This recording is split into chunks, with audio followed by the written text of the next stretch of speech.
Prezados amigos, estimados irmãos e irmãs do Ideal Espírita, nosso bom dia e votos de muita paz. Mais uma vez, uma oportunidade muito gratificante estarmos aqui, a fim de refletirmos alguns aspectos da vida, à luz da doutrina espírita, e tendo sempre como norte maior o Evangelho de Jesus. Trago de início também um abraço carinhoso dos companheiros nossos lá do Grupo Espírita João Evangelista de Vitória, do qual participamos, como também dos nossos pares da Federação Espírita do Estado, a qual emprestamos a nossa colaboração. Se pudéssemos dar um nome ao nosso estudo de hoje, nós diríamos que poderia ser influenciações espirituais sutis. E vamos ver por que no decorrer da nossa fala. Mas antes é oportuno nós trazermos à lembrança alguns apontamentos que possam fundamentar a origem espiritual da proposta espírita. Recordemos o evangelista João, que na sua carta evangélica, no capítulo 14, itens 15, 16, 17, 26, entre outros apontamentos, registra a fala de Jesus, quando promete ali, em dom profético que evidentemente se concretizou, que ele mais tarde, pedindo ao Pai, enviaria para nós o outro Consolador, o Consolador prometido, e que ficaria conosco para toda a eternidade, para sempre. Entre outras considerações a respeito do texto, vale destacar que quando Jesus esclarece ou leciona Consolador que ficará para sempre, não se reporta Jesus a alguém, a uma personalidade, por mais ilustre que seja, porque todos nós que aportamos no mundo, um dia retornaremos à nossa realidade espiritual. Todos nós, é óbvio, estamos sujeitos ao fenômeno natural, biológico, da morte, da desencarnação. Valendo relembrar, nunca esquecer, que nós, almas, espíritos imortais que somos, saímos do corpo, sim, pelo fenômeno da morte, mas jamais qualquer um de nós sairá da vida, porque a vida é perene. A lucidez da proposta espírita, e por isso mesmo consola, conforta, nos ensina e patenteia, não somente através da proposta ou das experiências do fenômeno mediúnico, e modernamente através de pesquisas em campo acadêmico, que nós não começamos do berço. Cada um de nós é antecedente ao berço e somos consequentes ao túmulo, deixando muito claro que cada um de nós sobrevive ao decesso físico. Isso é altamente confortador, porque os nossos amores, as afeições queridas que nos antecederam no túmulo, hão de estar mais adiante em algum momento, de braços abertos para nos acolher. E esse é muito bonito, é muito bom para nós. É a resposta à saudade que todos evidentemente temos daqueles a quem amamos. A possibilidade certa, ou a realidade talvez, melhor dizendo, de que nos abraçaremos de novo. A mamãe que nos antecedeu, ou o filho, ou a esposa, ou um amigo muito querido. Na vida que nós sempre estaremos permeando na existência, seja em qualquer dimensão dela, material ou espiritual. Então, desde João, onde Jesus estabelece essa fala profética, e evidentemente se concretiza após a fala do evangelista, os séculos rolam, e na metade do século XIX, precisamente 18 de abril de 1857, materializa-se no mundo, através das mãos sublimes, luminosas, de Allan Kardec.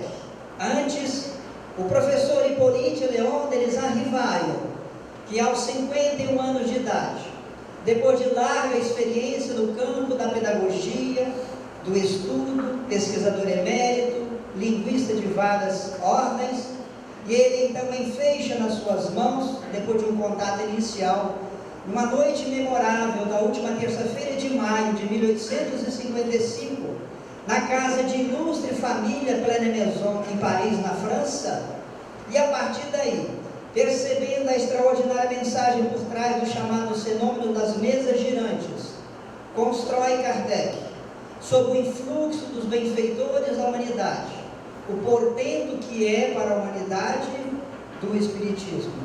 Nasce então, nessa data, 18 de abril de 1857, o Livro dos Espíritos. É a certidão de nascimento da mensagem consoladora que chega. E a partir daí, Kardec se desdobra nos próximos quase 15 anos, constituindo o que hoje conhecemos pela codificação espírita, ou pelo Pentateuco espírita, ou Pentateuco kardeciano. Após a obra básica de fundamentação filosófica, que é o Livro dos Espíritos, temos em 1861 o Livro dos Médiuns. É a parte experimental que a doutrina espírita aborda. Na sequência, em 1864, surge o Evangelho segundo o Espiritismo, cujo pilar central é a figura singular de Jesus, quando inclusive na obra anterior do Livro dos Espíritos, na questão 625, quando Kardec pergunta quem Deus entregará ao homem como guia e modelo, e a resposta é Jesus. Não é nem Jesus Cristo, Jesus. Daí a excelência da ética evangélica, que a doutrina espírita, através de Kardec, absorve de imediato, e serve de pano de fundo como norteador inquestionável das nossas ações, enquanto trabalhador espírita, enquanto cidadão comum, na intimidade do lar, no templo das nossas convicções de fé, ou no grande ambiente social. Depois do Evangelho, Kardec prossegue, e temos em 1865, um ano após, a edição da obra O Céu e o Inferno. Aí, Kardec, evidentemente, esmiuça, detalha, com excepcional habilidade, a realidade nossa depois da desencarnação, ou a realidade nossa no mundo espiritual, que é o mundo das causas, é o mundo causal. Nós estamos aqui no mundo dos efeitos, por isso é que nós retornamos, por isso que aqui tudo é transitório, não somente no campo da matéria objetiva, tudo se transforma, mas mesmo no campo das nossas relações, ainda não há, e por delongado tempo será assim, aquela perenidade desejável. Por isso, entre outras coisas, é que o amor de agora, mais adiante, se transforma em aversão ao ódio, ou o contrário às vezes acontece. Os nossos desafios, os nossos conflitos existenciais, as relações de tantos dramas, seja dentro de nós, dentro da família ou entre as nações. E ele então dá exemplos excepcionais de experiências conseguidas naquela época, encerrando a codificação, ou melhor, o Pentateuco, as 5 obras.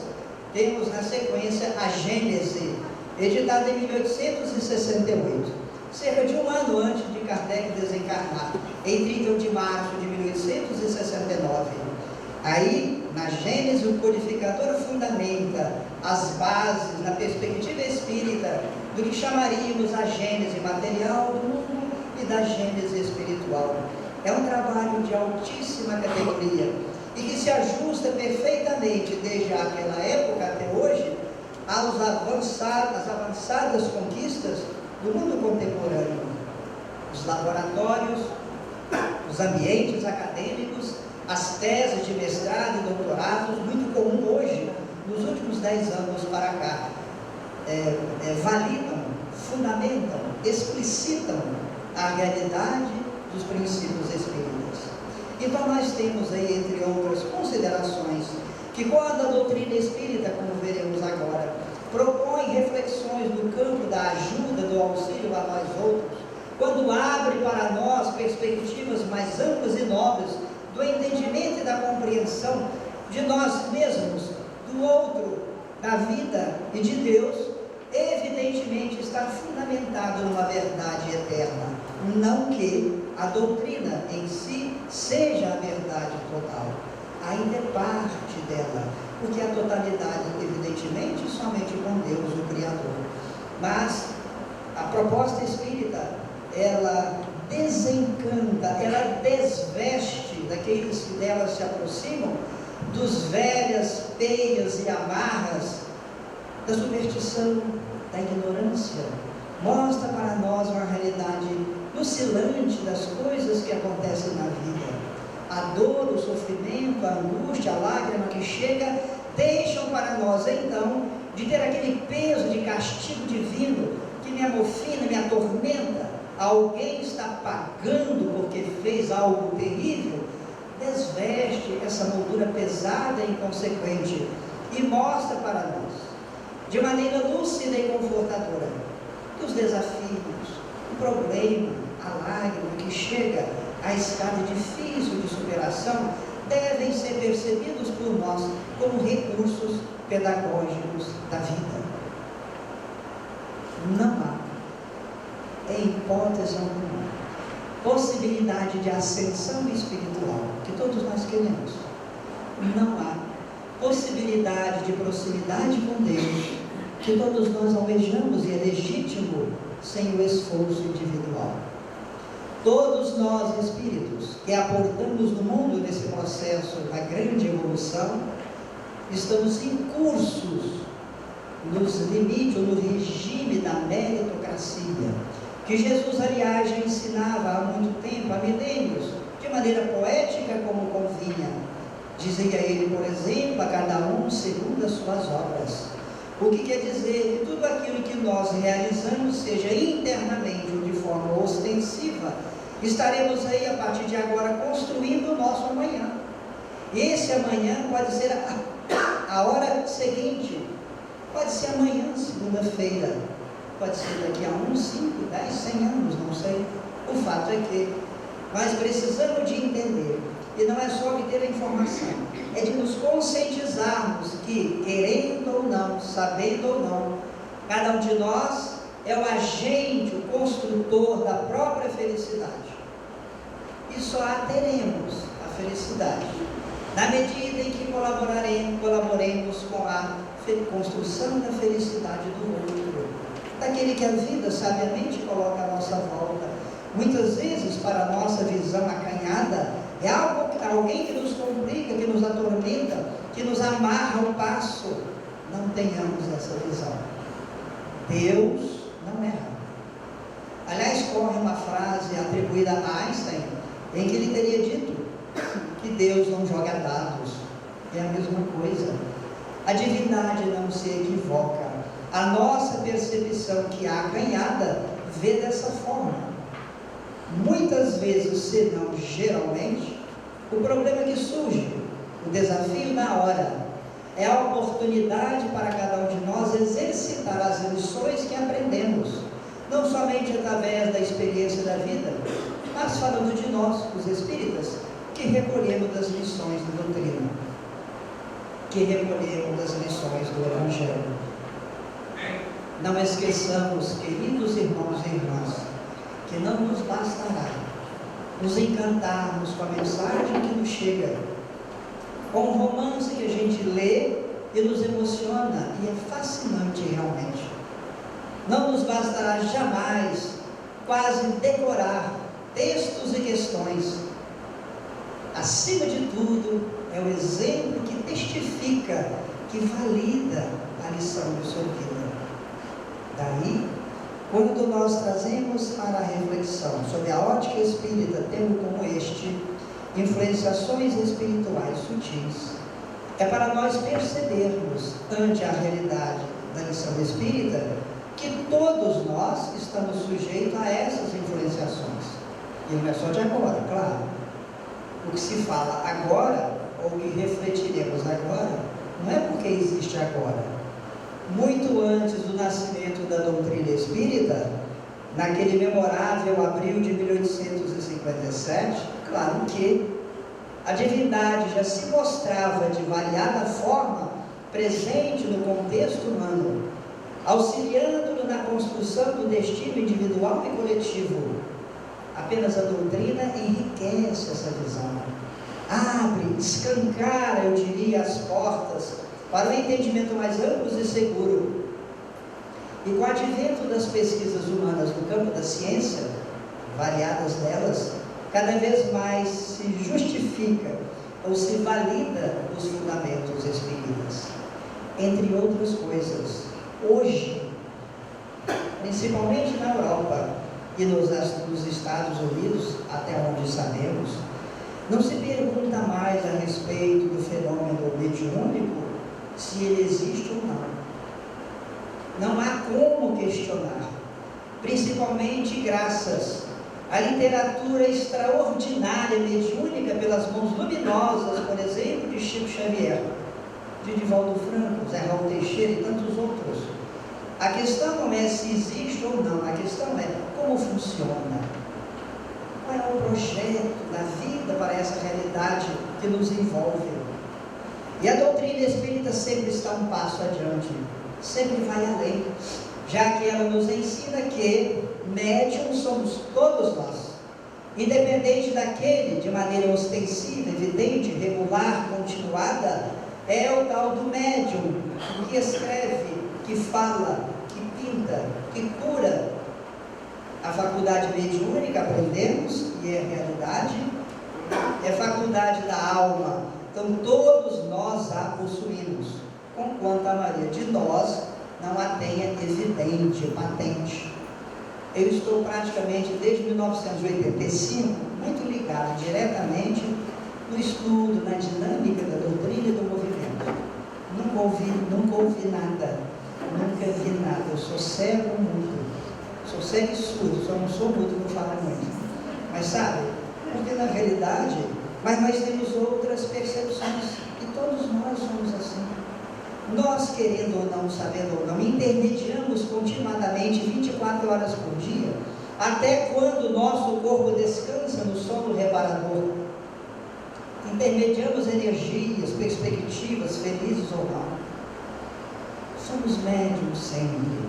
E é uma bênção da divindade, que proporciona a todos nós, os encarnados, esse traço de união espontâneo e natural, nada de milagroso, entre nós e a realidade espiritual, entre nós, no mundo transitório da forma, e a realidade definitiva da espiritualidade. Por isso desencarnamos, nós não somos daqui, estamos de passagem. O que se pede, ou o que pede a lei, é que façamos essa passagem da melhor maneira possível. Não no sentido egoísta, melhor para mim primeiro, não, primeiro para o outro. E a resposta da vida generosa sempre vai atender a nós.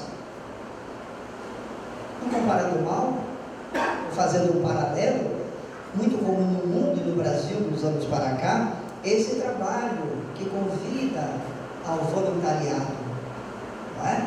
Em que muitos de nós, sem ganho algum, empresta a sua colaboração, qualquer que seja ela, em variados setores da sociedade, dando o contributo do amor, da abnegação, do bem, em relação àqueles que geralmente nem conhecemos, não sabemos quem é, mas não importa. A grande lição que não podemos esquecer é que todos nós somos irmãos. A paternidade é única, é Deus. E estamos embutidos nesse processo extraordinário, nessa verdadeira epopeia, cujo objetivo maior é o aprendizado, o crescimento espiritual. Expungirmos de nós os equívocos seculares milenares que temos. E mais que isso, fazer desabrochar de dentro de nós, porque temos as sementes plantadas por Deus, de tudo que é bom, belo, harmonia, justo, amigo e fraterno. É o grande desiderato da existência humana. Cada um na medida do possível, no seu mundo particular.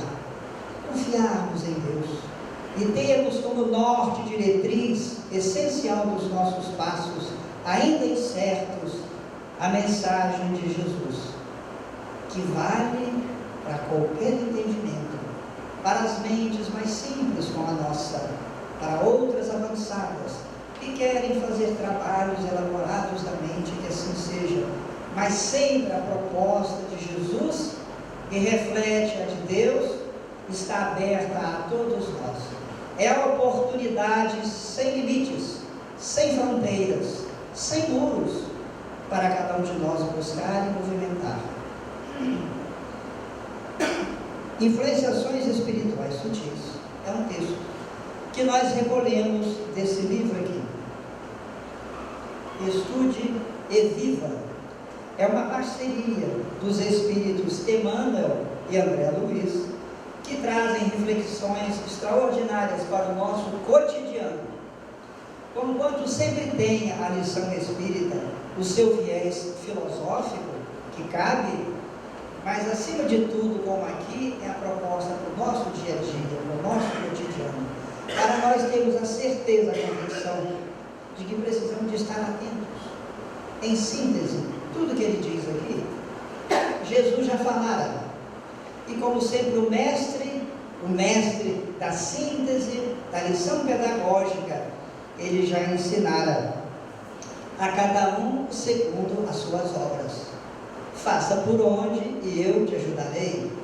Enfim, ele desdobra, mostrando que, em essência, a possibilidade real de sermos envolvidos pelos espíritos, que evidentemente existem, depende essencialmente da nossa postura interior.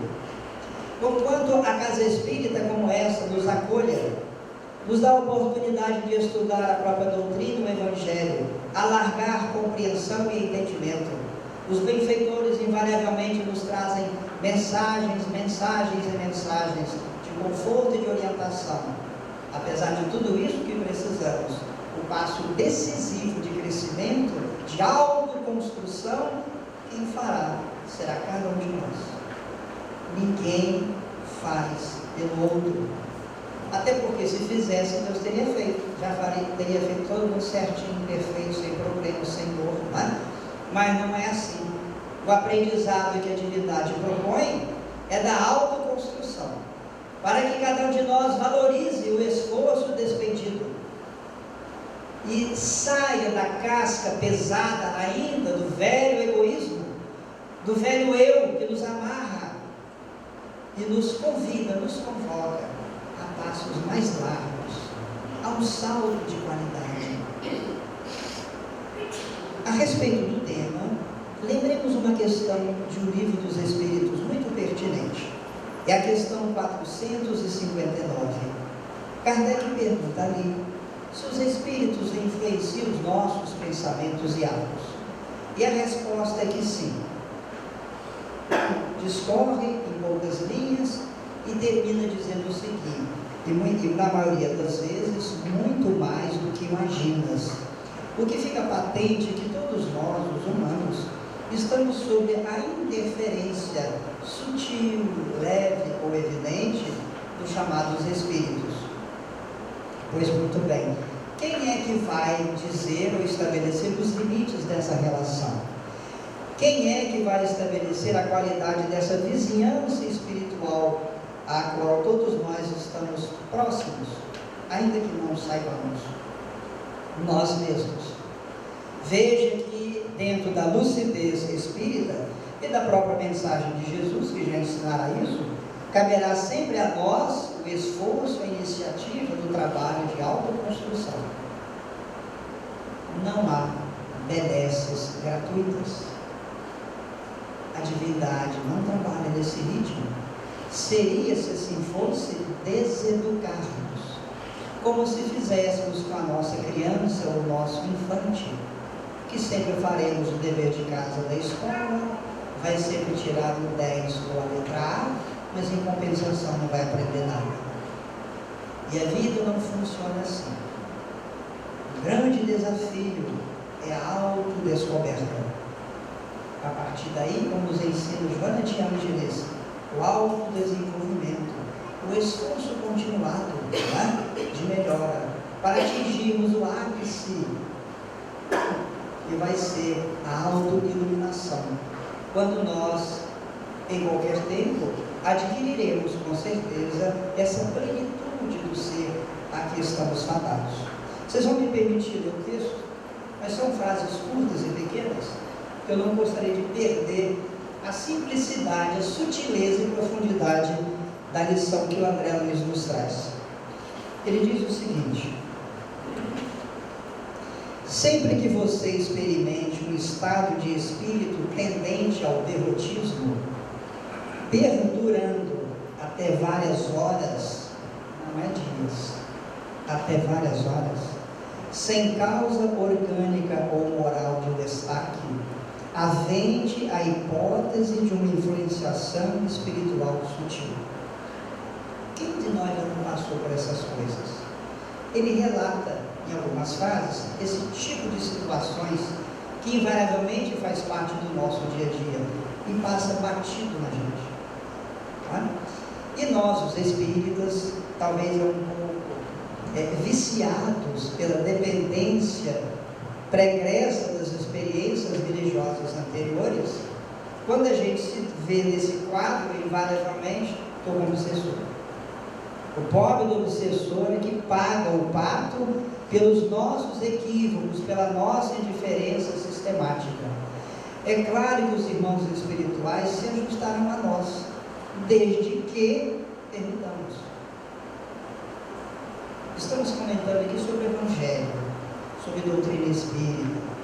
Não vai estar aqui quem quer falar de assunto de meros, futebol, corrida de carro, pornografia, futilidades constantes. Não dá. Então, na verdade, nós construímos o que Paulo já chamava numa das suas epístolas, da nuvem de testemunhas à nossa volta. São os espíritos que todos temos à nossa volta, na circunstância da vida. Então, a partir dessa reflexão, em que nós podemos sentir esses desconfortos, né, no dia a dia, ele prossegue aqui, e é muito importante: seja claro consigo para auxiliar os mentores espirituais a socorrer você. Essa é a verdadeira ocasião da humildade, da prece e do passe. Olha a importância da casa espírita. Precisamos de valorizar o ambiente da nossa fé que nos acolhe, sem contar o conforto que nos oferece. Então, quando ele propõe aqui, na sua fala, seja claro consigo para auxiliar os mentores espirituais a socorrer você, ele está dizendo o seguinte: olha, dos benfeitores te auxiliarem, você tem que fazer por onde? Não vai adiantar nós tomarmos aqui toda semana, se eu pudesse quantificar, 1 quilo de paz, 2 litros de água fluidificada, ouvir todas as palestras, dar passe, receber passe, ser médico, se o indivíduo não fizer realmente por onde. Nós precisamos de abrir as possibilidades íntimas, psíquicas, emocionais, para que eles encontrem terreno fértil em nós. Porque, convenhamos, amigos, os benfeitores espirituais com a divindade, e a lição da doutrina espírita nesse particular é inconfundível, eles jamais vão violentar o nosso arbítrio. É a gente que decide. Eles orientam, ensinam, confortam, oferecem instrumentos, esperam, mas é nós que precisamos de fazer, porque senão a gente não aprende. Possamos dar à nossa criança o melhor colégio, os melhores professores, os melhores livros, se ela não se empenhar, não caminha. É mais ou menos assim.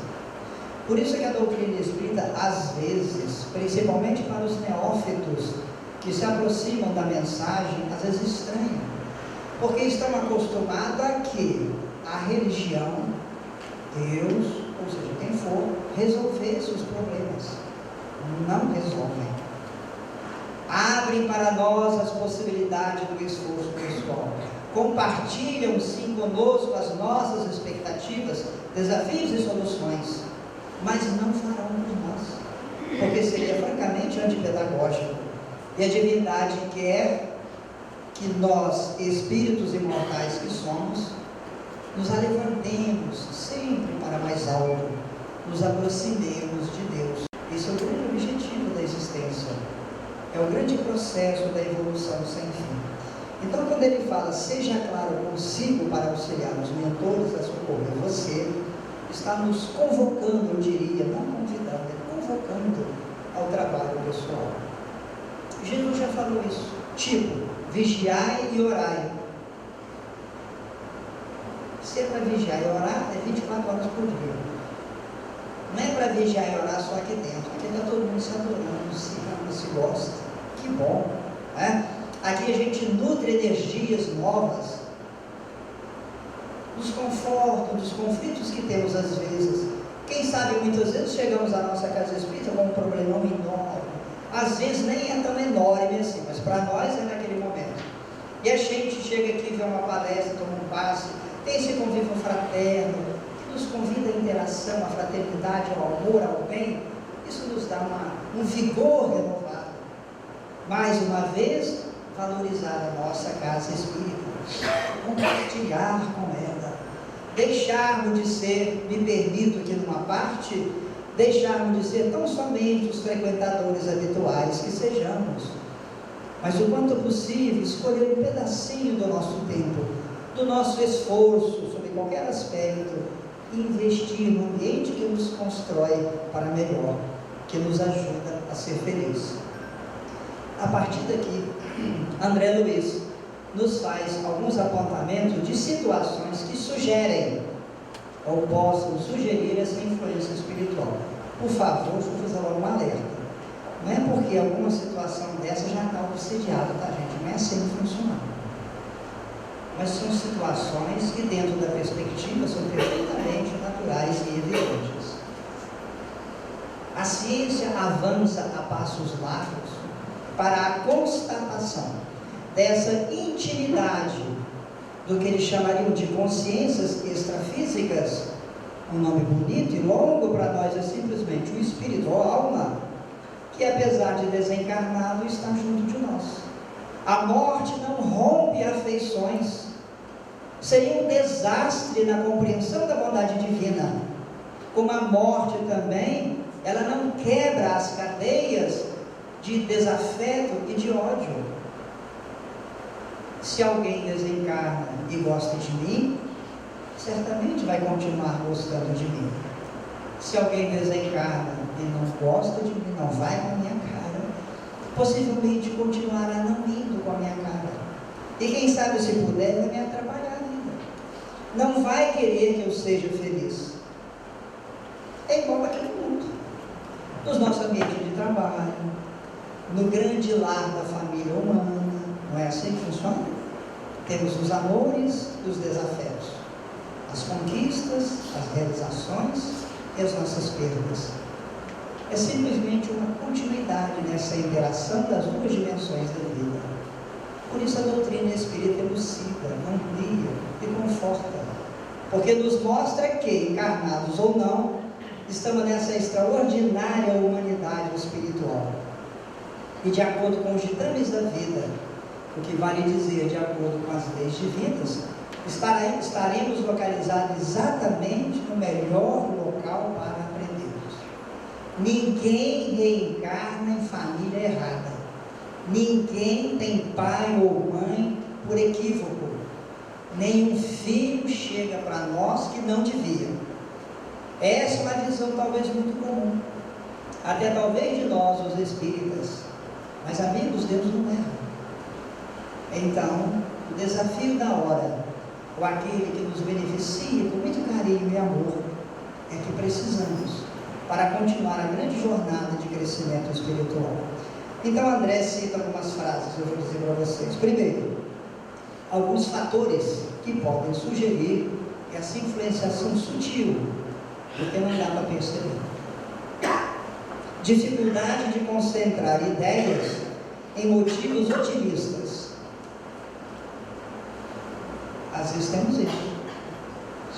A gente ouve e vê tanta desgraça, principalmente na mídia, que para a gente se concentrar em motivações positivas, expectativas felizes, foi difícil.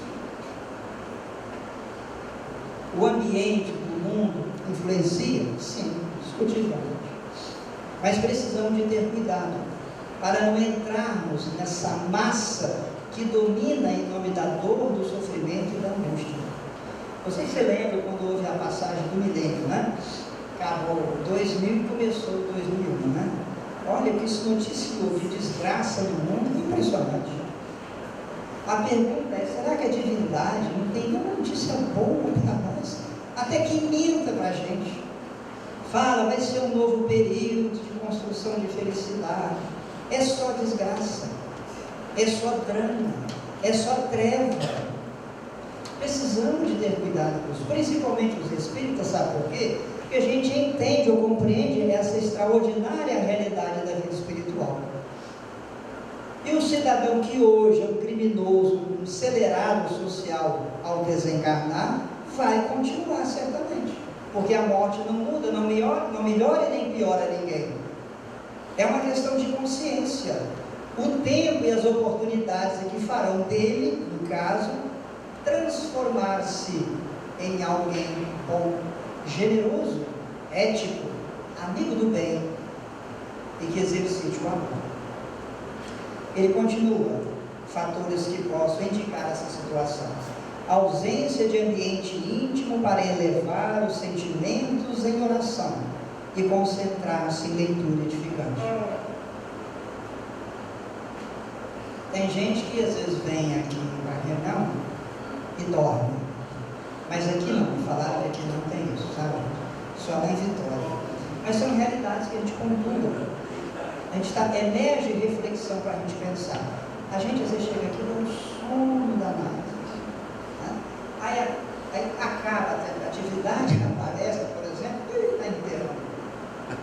Tem que pensar nisso. Tem gente que fala assim, não, Sapocate de volta que conta isso. Sabe o que é? Eu, quando estava falando, na realidade eu dormi, mas é porque eu me desprendi do corpo, né? A dissociação da consciência na linguagem técnica. Eu viajei e fui para outros lugares. De modo fala, fui para outros lugares, menos para onde devia estar e ficar. Quantas vezes a gente, às vezes, até em reuniões mediúnicas, alguns de nós, às vezes, tem aquele período passadiço, pesado, cansado, está com sono, aí termina a reunião, aí vê programa de televisão até 2 da madrugada sem sono. Vai fazer uma leitura edificante, como cansa, incomoda. Aí pega os jornais e revistas da futilidade humana e que beleza. Conversa, horas e horas. Nada contra. Nada contra. Mas estamos analisando fatos. E a doutrina espírita nos remete a essa reflexão. Porque senão, amigos, é aquela velha história de que valerá a nós despender 20, 30, 40 anos eu fui espírita, 30 fui médium, dei passe desde os 12 anos, que bom. Mas aí vai chegar lá e a própria consciência vai dizer, que bom, você não aprendeu nada, vai ter que voltar de novo. Sabe, é fazer de maneira assim, honesta essas autoanálises, não é para contar isso para o outro, não. Isso aqui é autoanálise. Outra coisa, indisposição inexplicável, tristeza sem razão aparente e pressentimentos de desastre imediato. Quem de nós não tem isso? Está tudo bom, a vida está bem, carro na porta, família com saúde, os filhos tudo direitinho, uma conta bancária gorda.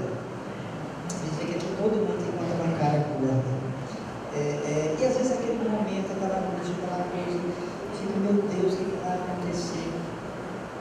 É claro, meus amigos, que muito disso é de nós mesmos, não é? Nós temos uma capacidade, o nosso imaginário tem uma capacidade fantástica de criar. E como nós estamos ainda acostumados às experiências negativas, dolorosas, a gente tem dificuldade de dar um passo mais alto, de melhor qualidade. Mas é aí que entra o esforço que precisamos fazer.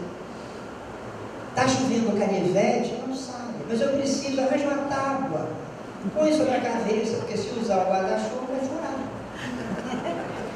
Tem que ir para a reunião, furou o pneu exatamente agora. Liga para um amigo, pede uma carona, pede um ônibus. Se morar perto, vem a pé. Porque se for para um casamento, a gente vai. Vai? Pode desaguar o mundo. Atravessa aqui o rio, é nada, mas vai no casamento. E acho que deve ir. Mas então vemos para cá também. Não é só para encher a casa, é para compartilharmos esses momentos de luz. E que nos dão nutrientes espirituais, energéticos, para o enfrentamento do dia a dia, que todos nós temos. Prossegue o benfeitor. Aborrecimentos e manifestos por não encontrar semelhantes ou assuntos sobre quem ou o que descarregá-los. Vocês já notaram? Todos nós temos em nosso círculo de amizade pessoas que adoram comentar desgraça. No mínimo o time que perdeu. Nesse particular eu estou sempre feliz, porque eu sou o time que ganhar. Eu nunca estou infeliz. Outro, pessimismos ligeiros, irritações surdas, exageros de sensibilidade e aptidão a condenar quem não tem culpa. Esse exagero de sensibilidade é impressionante. Principalmente às vezes, fica só entre nós aqui, não espalhem, tem certos médicos. Olha, vai no ambiente e se arrepia. Chega em outro e chora. Chega em outro e fica feliz demais. Tem quase êxtase. Nós precisamos de ter cuidado com isso. Disciplina sempre. Quando nós às vezes somos começantes na lide mediúnica, é até razoável, porque estamos aprendendo a lidar com essas emoções e sentimentos, com essas energias, mas sempre o equilíbrio. É igual o passe que a gente aprende. Não precisa de balançar a mão e fazer assim, nada disso. Fecha a mão, puxa fluido, depois abre, solta fluido.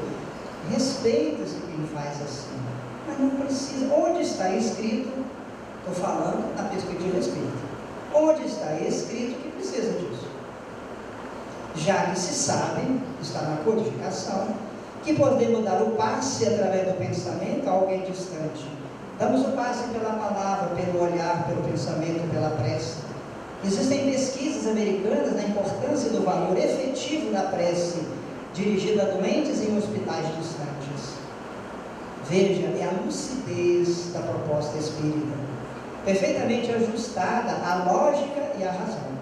Então esses quadros de indisposição inexplicável, dificuldade de concentrar ideias em coisas boas, a gente tem que ficar atento. Por que eu estou assim? Eu não sou assim. Não tem motivo para eu estar assim. Ele segue. Hiperemotividade ou depressão raiando na iminência do pranto. Às vezes acontece. Né? São as pessoas que ficam felizes demais, mas no alto da montanha, daqui a pouco desaba, vai no mar. Né? Invariavelmente, às vezes, muitas vezes precisa de um acompanhamento terapêutico adequado, psicólogo ou algo parecido. Nós temos os nossos problemas. Aliás, eu faço aqui também um parênteses para lembrar, o espírita parece, nós somos meio refratários ao tal do psicólogo, do psiquiatra. O Divaldo fala assim, ó, vá agora para não ficar louco depois. A doutrina espírita não é panaceia que resolve tudo. O indivíduo toca-se cômodo, que pode ter o apoio terapêutico espírita e deve, só não resolve.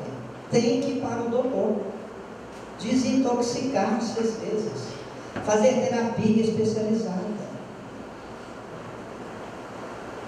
As pessoas com problemas afetivos de gravidade precisam de apoio psicológico, sim. A não ser que o indivíduo administre muito bem isso. Então, a gente perceber que essas situações podem sugerir, e não raras vezes, é influência espiritual. Por que é influência? Porque nós, o indivíduo, abre as comportas da própria emoção desequilibrada. Vai ser o comensal da minha mesa em casa quem eu convidar ou permitir que entre na minha casa. Vai ser o vizinho próximo de mim, encarnado ou desencarnado, quem eu permitir. Essa é uma das grandes lições que a proposta espírita nos alerta constantemente. Não é descartar aquele que eu acho, ou até que evidentemente é inconveniente. Não é isso. Mas é estabelecer limite adequado nas nossas relações. Ele prossegue: ânsia de investir-se no papel de vítima ou de tomar uma posição absurda do alto martírio. Não tem aquelas pessoas que sempre são as mais sofridas. Deus não olha para mim, ninguém gosta de mim, minha mãe adora mais a fulano e não a mim, e por aí vai. Isso é comum, nós sabemos, só que a gente passa isso despercebido. O problema é que situações como essas muitas vezes vão se agravando. O indivíduo nesse clima emocional internaliza essas aparentes desvantagens, derrotas afetivas. Daqui a pouco está doente. E a recuperação fica muito difícil. Nesse momento é que devem valer as nossas convicções espíritas. Confiança em Deus, sim, em Jesus, claro. Confiança em nós também. E fazer valer a prece, a atitude digna, boa do cotidiano. Tem gente que acha que prece é só aquela que a gente faz aqui, por exemplo, o amigo fez na abertura, ou a prece que se faz em casa, em dados momentos. Evidentemente essa é a prece. E precisamos de exercitar isso. Mas, meus amigos, a prece, acima de tudo, é motivação interior. A prece, mais do que na palavra, é ação. Não necessariamente a ação ostensiva que os outros vejam. Existe um caso no romance mediúnico, me parece que a médium é Ivone Pereira, em que ela conta um fato curioso. Isso também de vez em quando é citado por Divaldo nas suas falas, em que nas estepes da Rússia, o romance se passa em época recuada dessa região. Então um sacerdote se aproxima de um trabalhador que é conhecido como Mujica e fala assim: Mujica, venha orar no templo.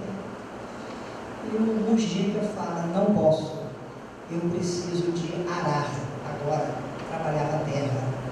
E o sacerdote fala: muito bem, porque arar é orar. Ou seja, qualquer ação digna, positiva, benemérita, amorosa que se faz. Você já pensou se fosse só a prece, aquilo que a gente fala, como é que ficariam os mundos? Estavam perdidos, ele não pode falar. É igual o passe. O Zé Ricardo não tem as duas mãos. Aí não pode dar passe porque não tem mão. Ou então não pode receber, porque quando ele vai tomar passe, geralmente a gente abre a mão, espalma a mão sobre o joelho, né? Nada contra. Gente, o passe não entra pela mão. Porque se fosse um cara que é manita, está perdido. Vai ficar 30 anos tomando passe aqui, não vai receber benefício algum. O passe o nosso organismo recebe pelos nossos chamados chakras ou forças vitais, a começar pelo coronário, que é o mais importante, e que redistribui para a necessidade do nosso organismo. E o André continua: teimosia em não aceitar para você mesmo que haja influenciação espiritual consigo, mas, passado minutos ou horas do acontecimento, vem a mudança de impulsos, o arrependimento, a recomposição do tom mental, e não raro, a constatação de que é tarde para desfazer o erro consumado. Muito cuidado, minha gente, principalmente o trabalhador espírita. Vou falar baixo para só ficar entre nós. O presidente, os diretores, de achar que são imunes à influência espiritual negativa. Isso não existe. Isso não existe. Nenhum de nós, por mais robustecido que estejamos na fé, por maior digna que seja o nosso cotidiano, por circunstâncias naturais da vida, estamos sujeitos sujeito às influenciações. Elas podem até não nos dominar, em função da dignidade pessoal, mas sempre tentarão desarticular qualquer ação do bem. Lembremos de Jesus, segundo a Bíblia, tentado por Satanás. Ou seja, mostra simbolicamente que o próprio Cristo se viu alvo de uma atenção desarticuladora, doentia, perturbadora. Claro que não deu nada. E nós temos condições perfeitas de nos resguardarmos através da nossa atitude dignificada no todo dia dessas influenciações que sempre teremos. Fechando, o benfeitor diz o seguinte: quando aqui não se sabe o que tem causado maior dano à humanidade, se as obsessões espetaculares, individuais e coletivas, que todos percebem e ajudam a desfazer ou isolar, ou se essas meia-obsessões de quase obsidiados, despercebidas, contudo, bem frequentes, que minam as energias de uma só criatura incauta, mas influenciando o roteiro de legiões de outras. E fecha. Estude a sua existência. Se nessa última quinzena, você não esteve em alguma circunstância com características de influenciação espiritual sutil, estude e ajude a você mesmo. Amigos, é muito importante a reflexão que o autor espiritual nos traz. Reforça cada vez mais a necessidade do zelo pessoal, do vigiar e orar de Jesus, e de tantas lições que temos recebido ao longo do tempo, alertando-nos para isso. Que a gente desfrute sim as alegrias que a vida nos proporciona, as benesses e o conforto que o trabalho digno nos oferece, perfeitamente legítimo. Mas não descuidemos, acima de tudo, da segurança espiritual que precisamos. Não raras vezes, a conta bancária recheada, a facilidade de toda hora, a conquista dos louros, do aplauso da sociedade, na maioria das vezes, não são legítimas, para que a gente não embarque nessa. Em qualquer posição que nos encontremos na vida, sejamos o dirigente da casa ou o simples lidador, o orientador da família ou aquela pessoa mais humilde, o presidente da empresa ou estafeta, não interessa.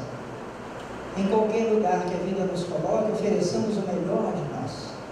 E o roteiro mais seguro que todos nós temos, independente de qualquer colorido de fé, é Jesus. E a doutrina espírita nesse particular amplia, desdobra, fundamenta as lições do mestre. Porque sabemos que o nosso pensamento é algo real.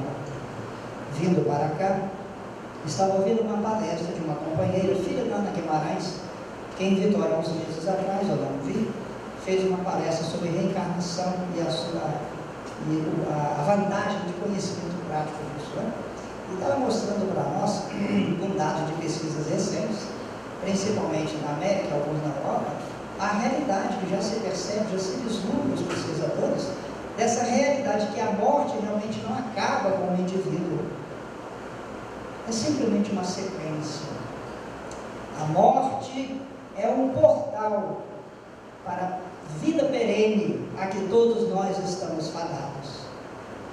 Portanto, aqueles que nos antecipam no túmulo, é claro que a saudade bate forte, a lágrima chega, compreensível, mas o quanto possível devemos nos recompor e ter na lembrança o ente querido com as melhores opções de fraternidade, de paz, que para ele vai ser muito bom.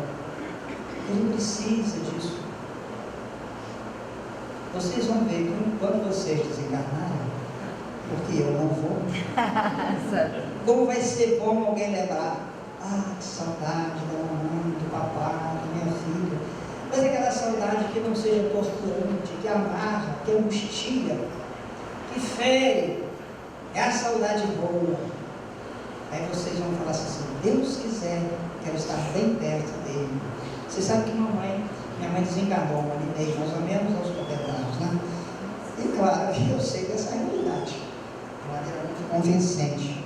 E às vezes eu falo, pois é, eu estou doido para encontrar com minha mãe, mas que passe muitos anos. Meus amigos, a gente vai ficando por aqui, a hora avança. A nossa proposta foi fazer esse alerta, ou renovar essa lição, que possivelmente, talvez a maioria de vocês já saiba, vigiar e orar. Estamos nesse torvelinho da vida, nessa amálgama extraordinária de energias, vibrações, pensamentos, expectativas felizes ou não. Não há como fugir desse redemoinho fantástico da vida. Mas cada um de nós tem recursos extraordinários, não de superar o outro, mas de autossuperação. De com sacrifício, sim, lágrimas às vezes, um tempo demorado ou breve, não sei, mas a gente superar, acreditando sempre na vida. Vale sempre o bem. Por mais que os costumes humanos se mudem, por maiores alterações de comportamento que se construam, por favor, precisamos nós, espíritas em particular, sabedores destas lições de vida, de ter sempre a voz alteada dos sentimentos também, para privilegiar, fazer valer as conquistas humanas até agora realizadas, para o bem, o amor, a paz. O mundo não tem paz, porque cada um de nós ainda não conseguiu construir a paz interior. A paz na família será quando os indivíduos forem pacíficos, e mais que isso, pacificadores, como nos ensina Jesus. E por falar em paz, eu acho que eu já falei, vou repetir, vamos aprender a conjugar o verbo pasear. A gente é mestre em conjugar o verbo guerrear. A gente guerreia consigo mesmo, com o outro, com a vida, com Deus. Então vamos conjugar o verbo pasear, que é da mesma forma. Eu paseio, tu paseias, ele paseia. Nós paseamos, vós paseais, eles paseiam. Muita paz.